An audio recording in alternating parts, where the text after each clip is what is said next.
Okay, so after we get that little video clip downloaded from Moodle, okay, we can go ahead and open up Adobe Premiere Pro. In this part, there's nothing new.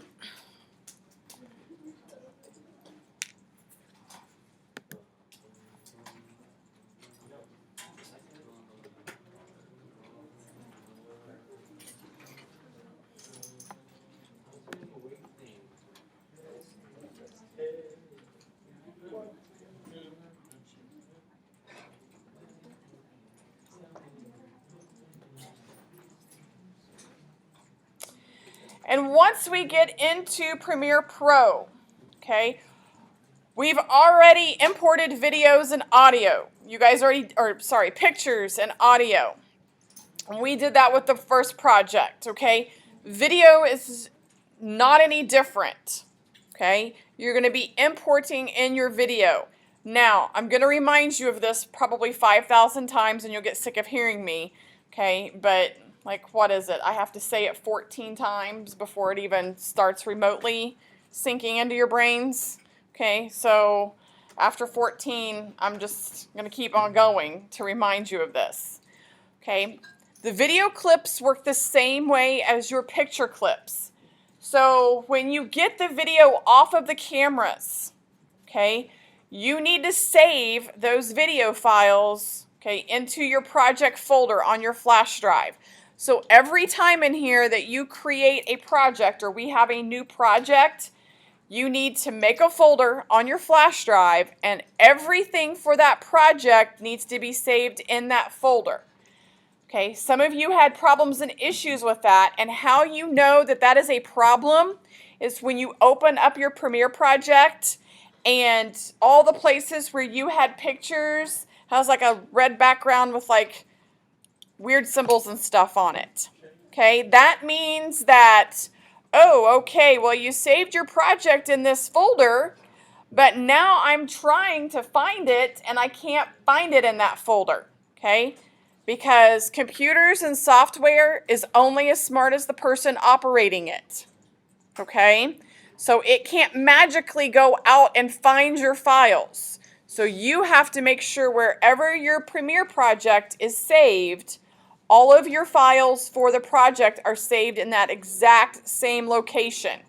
It can't even be like a folder up or like 2 folders in. Okay, everything has to be saved in the exact same folder. Okay, so hopefully you got the clip. Okay, downloaded the clip, put it on your flash drive. You can set up just like a video test or video demo folder, and that's where you can put your video clip. Just like with the pictures and audio that we had before, we need to import in the video. Okay, so I'm going to go to File, Import,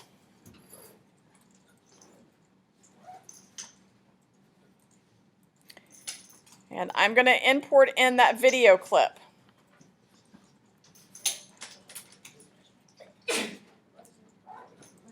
Yes.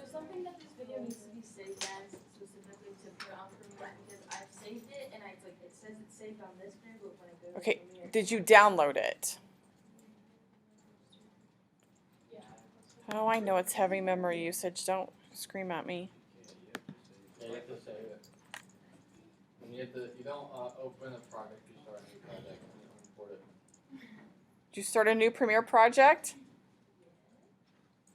Wait a second.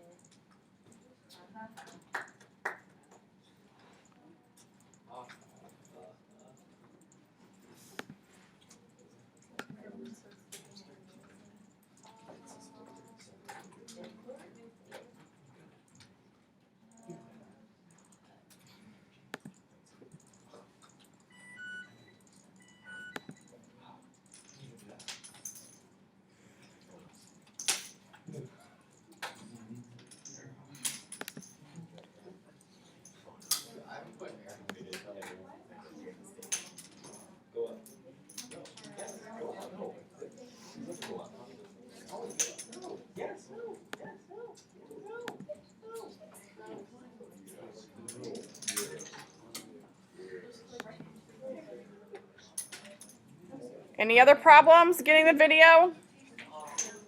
Keep existing settings or change I want to go through that with everybody, okay?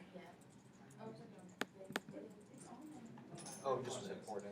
Any problem, just importing it in. Yeah, I just want to make sure everybody got the video. My Mac's super slow, so it's taking forever.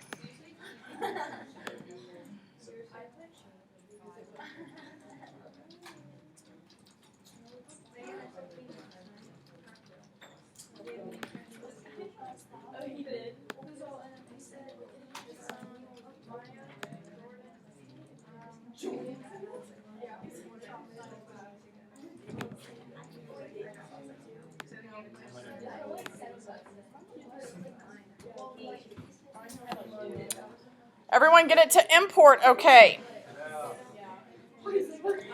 All right. So some things to pay attention to.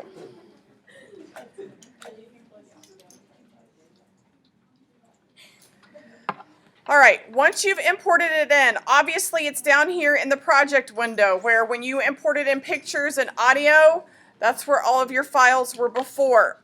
Now, if I take this and I drag and drop it over to the timeline, okay, I should get a message, okay, that pops up and it says, the clip does not match the sequence settings.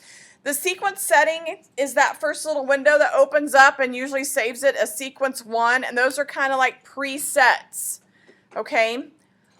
You should always change your sequence settings to be whatever your video clip is, okay? So if your video clip is coming in at 1080, you would want to keep it at 1080. So the clip does not match. Change the sequence to match the clip. Yes, please change the sequence to match the clip. Typically, that's going to give you better quality, and the video won't be like weird in the video frame. Okay, as far as size, you don't want it to be super small. Sometimes when you don't tell it to change the video settings, sometimes you get a tiny little box for your video, and that's all you have.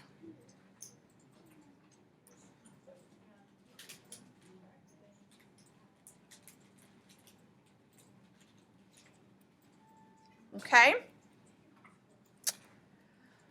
All right.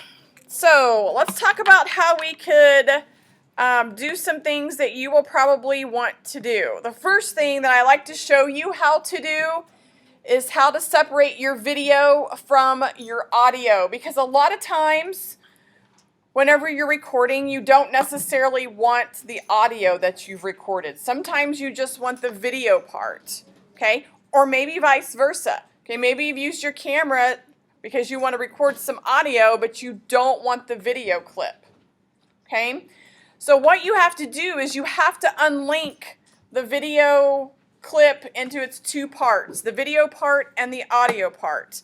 To do that, if you right mouse click on your video clip, you get a little pop-up window, and you want to click on unlink.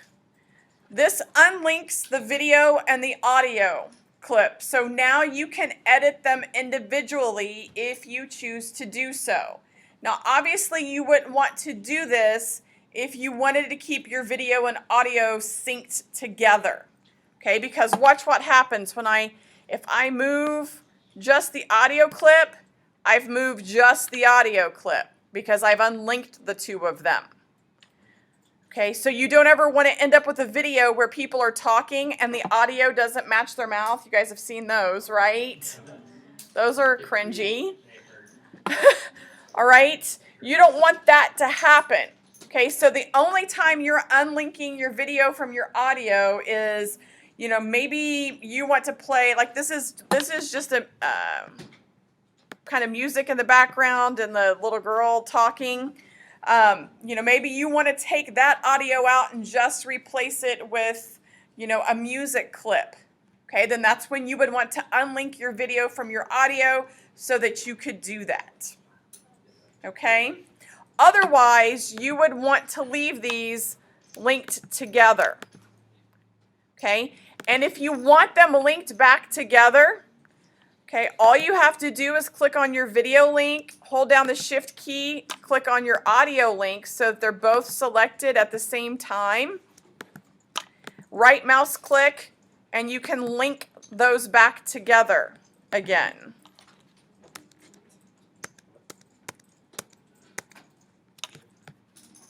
Oops. Okay, so that when you move your video, your audio goes with it. Okay, I'm moving it on the timeline here, and it all is going together. All right, any questions on that? Because that tends to be kind of the number one thing people want to do. They want to put in their own audio in different parts, and they're not quite sure how to do that. So any questions on how that gets accomplished? All right. Well, let's move on to basically slicing and dicing this video clip up, okay? And how we do that. All right, we talked about this before, but in case you were busy talking and missed it, if you zoom in to your timeline, okay, you can see more details in your video, okay? And the way to zoom in is on your scroll bar. You've got the little squares on the end. If you click on that square, you can zoom in more. When you're editing video, you're definitely going to want to zoom in and get more details, because more than likely, not only are you going to have to make sure that the video ends in the right spot, you're going to have to make sure that the audio ends in the right spot. And if you are zoomed out all the way where you can see the entire clip like within your frame like this, it's going to be very difficult for you to kind of go frame by frame here and find the exact spot where you want to clip it. Okay, so that's why I always suggest zooming in, so that everyone find where you can zoom in. Because you're going to be moving your playhead to different spots here to try to find that exact location, okay, where you want to cut the clip.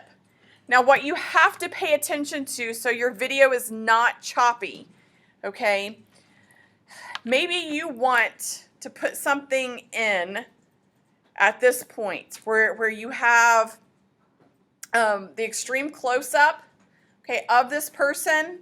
Okay, maybe you want to cut the video here because maybe there's like some text that you want to put in before the video clip starts up again, which is fine. But if you take your playhead, I mean, there's quite a few frames where you have this extreme close-up, okay? So then the task becomes, okay, at what point is it appropriate for my audio to stop, okay? And because I have my microphone plugged in here because I'm recording my demo, not that anybody ever watches them when they're absent. They just ask me 5,000 questions and want me to redo the demo. But hey, it's out there, okay? So since I have this plugged in, my audio's not playing through the thing since I have the microphone, okay? But all of you have the capability to get audio via your computer or putting in earbuds. So then the task becomes, okay, at what point do I want to cut this clip at the extreme close-up? This right here is a little cringy, okay, because look what's happening. Okay, so I've got this extreme close-up, and then the camera work gets a little here, okay? It's a little rough, okay? It would have more of an effect if we went from the extreme close-up to the wide shot of kind of everybody looking up, okay? Remember, anytime we're doing this, we're trying to tell a story. So getting rid of clips that really don't make sense or really don't add to the project is what you're looking for, okay? So that's what I'm going to do. I'm going to clip this, okay, at the point where it's just the extreme close-up. So I have to place my playhead at the location where I want that. And then I'm going to come over here to my tools that are on the left-hand side of my timeline, and I have a razor tool. Okay, that is 5 tools down. So if I click on the razor tool and then I come over here and click on the line, and then I go back to my tools and hit the arrow, which is the selection tool, I've just split this clip, which was 1 entire clip. Now it's 2 because look, I can move this other clip, okay, on my timeline because I have cut that. Okay, so now Premiere's looking at this as 2 separate individual clips that I can do things with. Okay, so I've got this first clip ended where I want it to be, on the extreme close-up. Okay, I want to get rid of some of this stuff that's a little extra, because I want to get to the part where, okay, all of the people are in the frame looking up. Okay, so I'm going to move my playhead out to that point. Okay, and then I'm going to come back to that razor tool and I'm going to click on the razor tool again to break that clip up. Okay, so now I have 3 video clips. Now I'm going to go back to my selection tool or the arrow. The part that I want gone is this middle part here, okay, that I'm circling, this tiny section of kind of extra people kind of looking off to the side, and it kind of, the camera zooms out to that. I want to make it a little more abrupt. All right, so I've selected that clip. All I have to do is press delete on my keyboard, and it'll get rid of whatever clip I have selected, which you should have that middle small clip selected. Now, that has left a gap in my timeline. Here's the quick, easy fix where you don't have to worry about things getting messed up. If you right mouse click in that gray area where you've got the extra space that you just took out, you get an option that says ripple delete. If you click on ripple delete, it'll move everything and fill in that gap.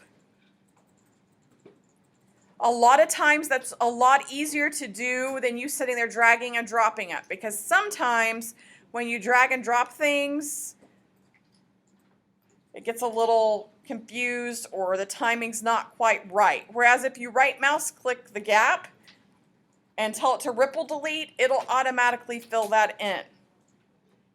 Okay, so now my clip goes from the extreme close-up to, yes, another one. They're really like extreme close-up on this guy. Okay, so you can see where you're going to be cutting up a lot of video, because I'm telling you right now, a lot of the video that you're going to take, okay, you're probably not going to use, but it's always better to film a lot more than not have enough. Okay, you want to have a lot of options and choices.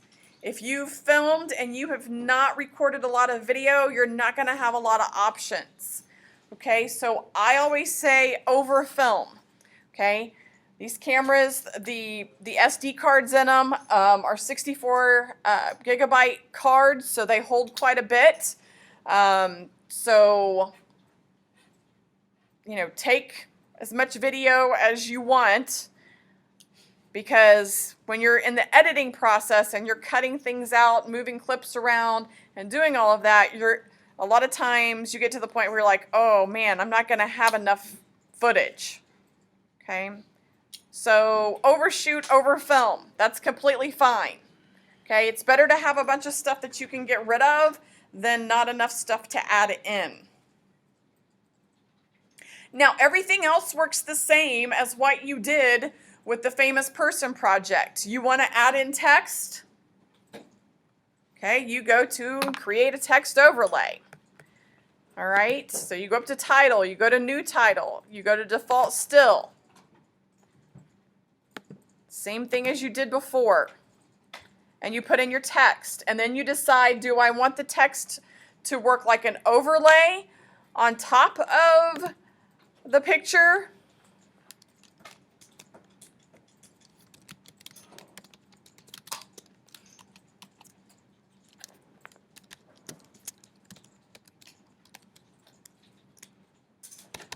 In case we forget terminology. Remember, this is called closure when it cuts off the top of his head.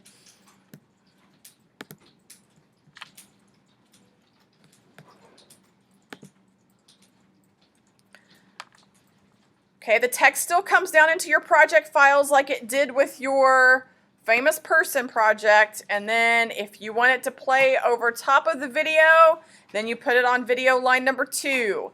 If you want the text to be in between 2 video clips, then you move the second video clip out of the way and you drag and drop your title in between. Okay, works the same way as it did with your pictures. Okay, it's just that you're using video now instead of pictures. Okay, setting up credits work the same way. Speaking of credits, a couple of hints. To slow your credits down, remember the more space you put between lines of text, it will slow down your credits, okay, and give it more of the rolling effect.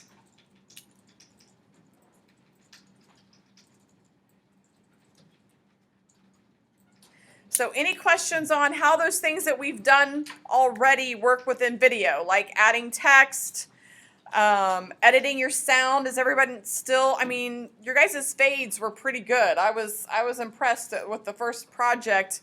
Most of you completely got how to fade audio.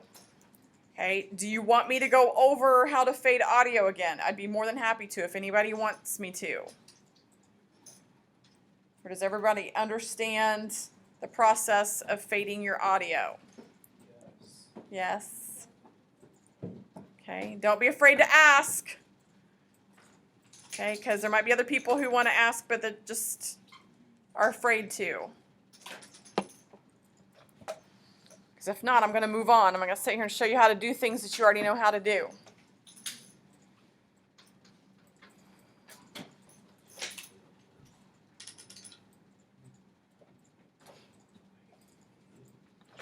Okay, so in your effects tab, okay, your transitions work the same way. Okay, the transitions that you put between your pictures, you can put those same transitions between your video clips. Okay, the video effects, okay, tend to work a little better now that you actually have some video. You know, if you want to change your video clips to black and white, I mean, you have all of this color correction that you can do now. You can add noise and grain. Okay, so if you want to give it like an old school look, like that there's you know, grainy images. Good grief, have any of you ever seen a film like on actual film? You guys are all probably way too young for that, aren't you? Is anyone a little nostalgic and likes old school stuff even though you're young?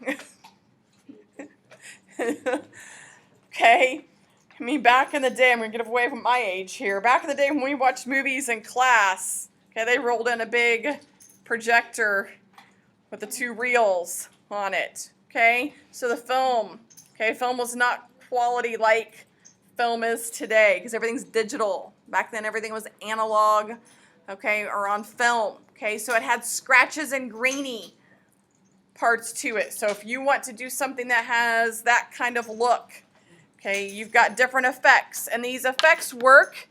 Just click and drag and drop them on the video, okay, that you want that effect to be on. Okay, and it will add that effect.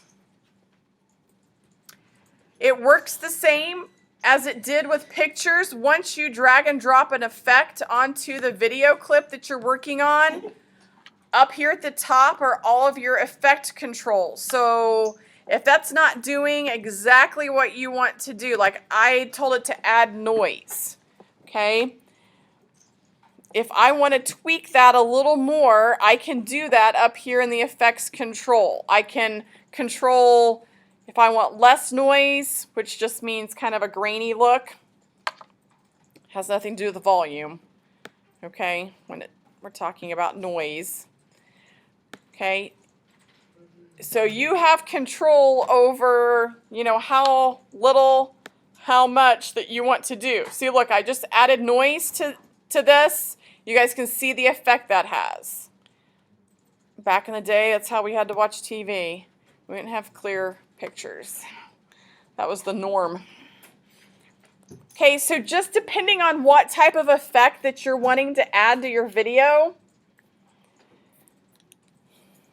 you have all of these options within the effects menu. Okay, sometimes people want to add black and white. We have change color. Okay, that we can go in and we can change the color of the film too, if we want to do that.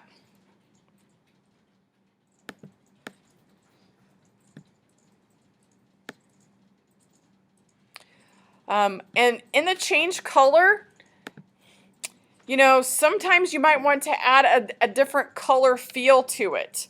So it might not even be that you want to change it to black and white. Okay, but maybe there's just, in this particular clip, maybe you just feel like there's way too much dark or blue. Okay, we could go in and try to lighten up a little bit the feel of the image. Now you just have to be careful sometimes with the video effects that you add, because sometimes they lessen the quality of the video. So just keep that in mind when you're adding effects to it, that sometimes you lose quality within your video as well when you're adding those.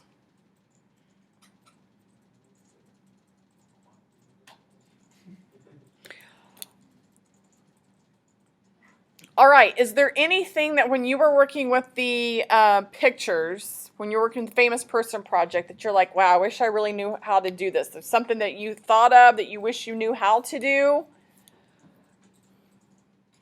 I mean, after a couple of projects, we're going to get into After Effects, which will show you how to add animation to your videos. But I want to make sure you kind of get the basics of Premiere first. What I want you to do on this next project is kind of branch out within your creativity realm, okay? And a lot of that has to do with transitions and timing and effects that you add to your video, okay, to help tell the story, okay? Text also does that, okay? Text also helps tell the story. The music selection that you pick helps tell the story. So when you're developing your ideas and thinking about what it is that you want to do with your project, okay, think about how you can become a good storyteller within the realm of video, because that's what every movie, that's what every TV show actually is, okay? It's telling a story. So you have to start thinking about things on the perspective of being the storyteller instead of the story watcher.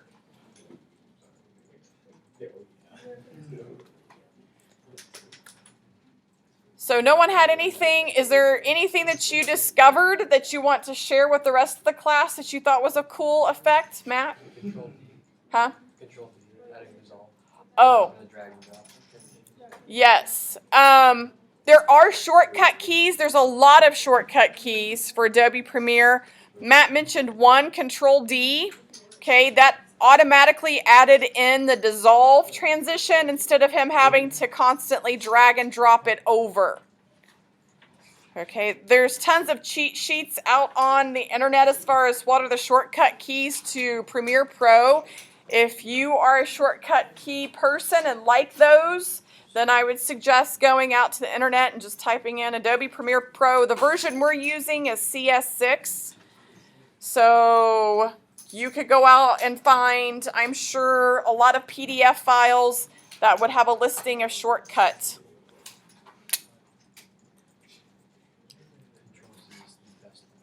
Yes, if you don't know Control Z, Okay, a lot of times I assume that because I'm in the technology world all the time, so I just assume people know what Control Z is. Okay, yes, Control Z will undo something that you just did, okay, on the keyboard. So, you know, if you just majorly slice and diced something awful and you're like, oh no, what am I going to do? Okay, Control Z will undo whatever horrendous thing that you just did to your video. Is there a redo? Like, to, Control R usually is. like, undo? Yeah.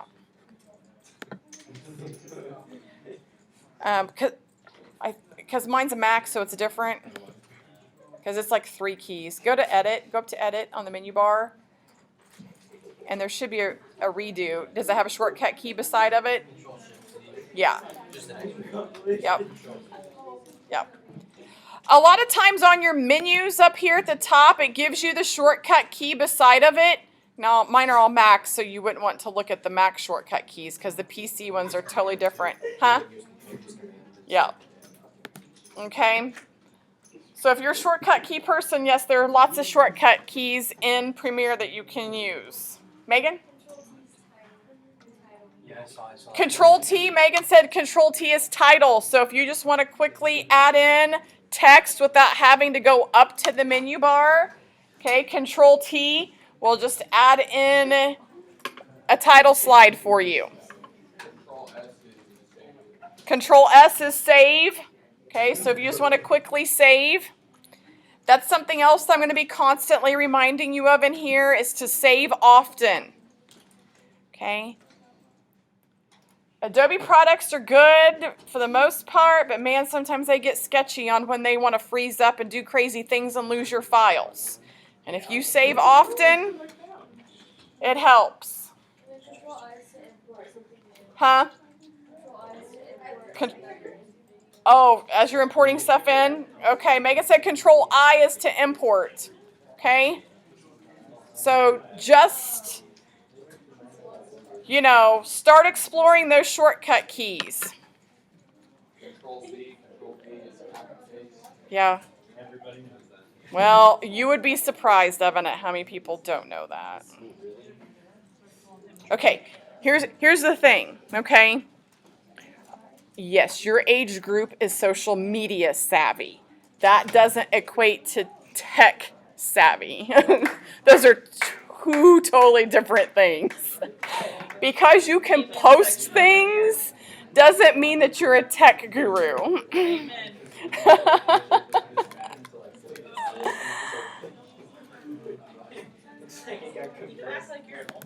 Okay, anything else you guys want me to go over?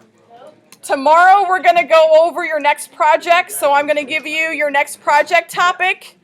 We're going to go over the grading rubric, okay, and I'll go over the procedures again for cameras. Do what?